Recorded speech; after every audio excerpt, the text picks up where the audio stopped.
और चलिए रुक कर लेते हैं कुछ और खबरों का। प्रदेश के चिकित्सा शिक्षा मंत्री विश्वास सारंग ने पूर्व सीएम कमलनाथ पर पलटवार किया है। कमलनाथ ने कांग्रेस विधायक के निधन पर प्रदेश की स्वास्थ्य सेवाओं पर सवाल उठाए थे। मंत्री सारंग ने कहा कि कमलनाथ का बयान गैर जिम्मेदाराना है।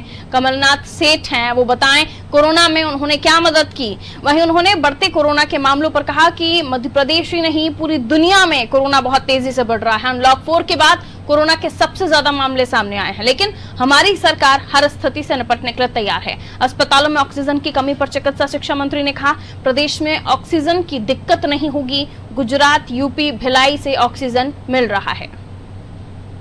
उस समय की सरकार, यदि कांग्रेस की सरकार कोरोना को लेकर यदि 1% भी तैयारी करती तो आज स्थिति अलग होती। पर सबसे महत्वपूर्ण बात यह है, कमलनाथ जी सेठ, कमलनाथ ने अरबों की प्रॉपर्टी है, वो बताते कि कोरोना काल में उन्होंने क्या मदद की। उनके खीसे से 1 रुपया नहीं निकला। वो तो इतने बड़े आदमी है कि अपना खुद का हॉस्पिटल खोल देते। परंतु केवल और केवल राजनीति करना ये शोभा नहीं देता। यदि हमें अर्थव्यवस्था को ठीक करना है तो हमें अब लॉकडाउन से दूर जाना पड़ेगा, अनलॉक करना पड़ेगा। परंतु उसके साथ साथ हमारी टेस्टिंग भी बढ़ रही है। लगातार हम टेस्टिंग भी कर रहे हैं, क्योंकि इसकी रोकथाम के लिए बहुत ज़रूरी है कि जैसे ही संक्रमण हो और यदि व्यक्ति को उसकी क्लिनिकल कंडीशन का ज्ञान होने के बाद यदि वो एसिम्प्टोमेटिक है तो वो हॉस्पिटल, तो वो घर में होम आइसोलेट हो, और यदि वो सिम्प्टोमेटिक है, यदि उसको कोई दिक्कत है तो वो तत्काल हॉस्पिटल जाए।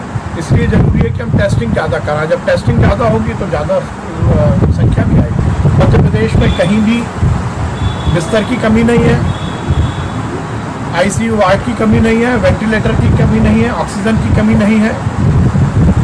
और हमने हर स्थान पर सुव्यवस्थित व्यवस्था हो सके इसकी निश्चिंतता की है। और ये बात सही है कि ये संक्रमण की बीमारी है, और हम सबको इस बात का संयम और अनुशासन जरूर रखना चाहिए कि सोशल डिस्टेंसिंग और मास्क का हम उपयोग करें, और जो भी सरकार की गाइडलाइन है, एडवाइजरी है, उसका पालन करें।